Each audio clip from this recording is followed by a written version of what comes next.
السلام علیکم، بسم اللہ الرحمن الرحیم، نحن صلی اللہ رسول کریم۔ سورہ انفال کے 7 مرکزی موضوعات میں سے ہمارا تیسرا مرکزی موضوع مومن ہے۔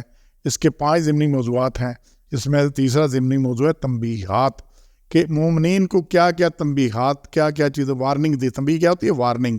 وارننگ دی گئی ہیں، انہیں بتایا گیا ہے کہ یہ مسائل پیدا ہونے ہیں اور اس سے جو کرے گا اس کا پھر مسئلہ بڑا شدید ہو جانا ہے۔ تو یہ وارننگز ہیں، تو جو وارننگ کو اگنور کرتا ہے، آپ گاڑی پہ جا رہے ہیں، پل پہ لکھا ہے وارننگ ہے، آگے پل ٹوٹا ہوا ہے، گر جائیں گے، جو نہیں دھیان کرتا پھر کیا ہوگا؟ پھر نیچے جا گرے گا۔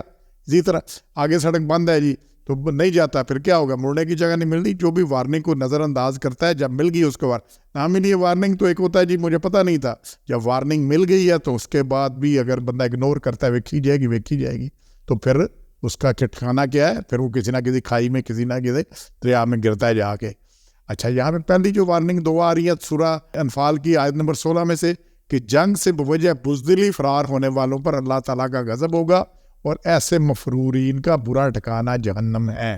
اس آیت کو دیکھیے گا، اللہ نے کیا صرف اس کے لیے اجازت ہے جو چال کے طور پر پیچھے ہٹے گی، یہ فوج سے ملنا ہو، کہیں پھنس گیا تو باقی اپنی فوج سے ملنا چاہتا ہو، یا ایک جنگی چال کے طور پر پیچھے پلٹ کر آئے، پلٹ کر جپٹنا لہو رکھنے کا ہے ایک بہانہ۔ تو اگر پلٹ کر جپٹنا ہے تو وہ ایک اور بات ہے، لیکن اگر فرار اختیار کرنا ہے تو مفرور کے لیے اسلام میں کوئی گنجائش نہیں ہے، اور ایسے مفرورین کا کیا برا ٹھکانہ؟ جہنم ہے۔ یہ پڑھ لیجئے گا اس آیت کو۔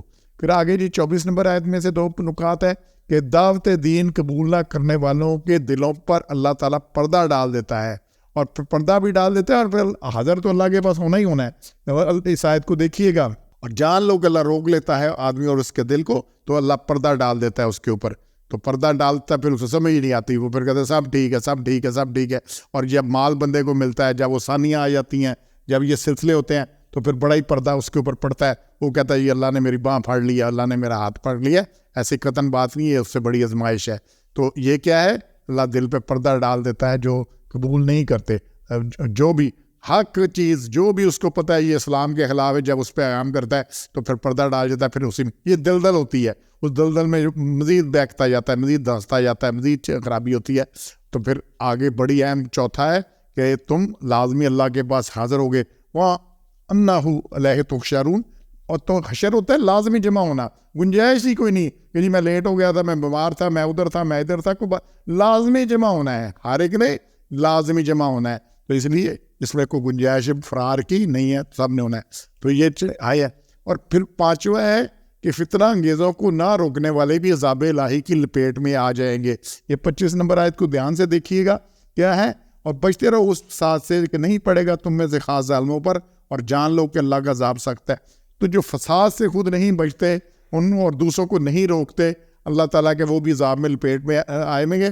جب جہاز، آپ حضور صلی اللہ علیہ وسلم نے اس کی مثال دی ہے کہ اگر ایک کشتی ہے، ایک جہاز کے 2 حصے ہیں، ایک اوپر ہے ایک نیچے، اور نیچے والے تختے کو کھیڑ کر پانی لینے کی کوشش کرتے ہیں، اور اوپر والے نہیں روکتے کہ میں کیا، تو پھر جب جہاز ڈوبے گا تو بچے گا کوئی نہیں، نہ اوپر والے نہ نیچے والے۔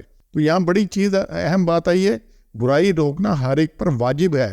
کسی معاشرہ میں اللہ اور رسول اللہ صلی اللہ علیہ وسلم کی نافرمانی یا کوئی اور برائی پیدا ہوتی ہے، لوگ بر وقت اس کو نوٹس لے کر اسے روکنے کی کوشش نہیں کرتے، اور برائی معاشرہ میں پھیل جاتی ہے، تو اس کی پاداش میں جو عذاب آئے گا وہ سب لوگوں کو اپنی لپیٹ میں لے لے گا، اور جو خود برا کام نہیں کرتے وہ بچ سکیں گے، یہ ممکن نہ ہوگا، کیونکہ انہوں نے برائی روکنے میں غفلت کی، اور برائی بڑھتے ہی اگر وہ برائی روکتے تو سب عذاب سے بچ جاتے۔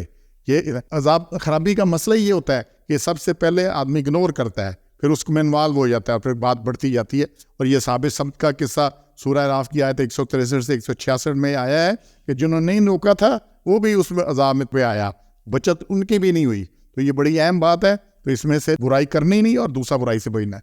پھر جی اگلا پوائنٹ آ رہا ہے 6، دارک مال اور اولاد بڑی آزمائش اور فتنہ ہے۔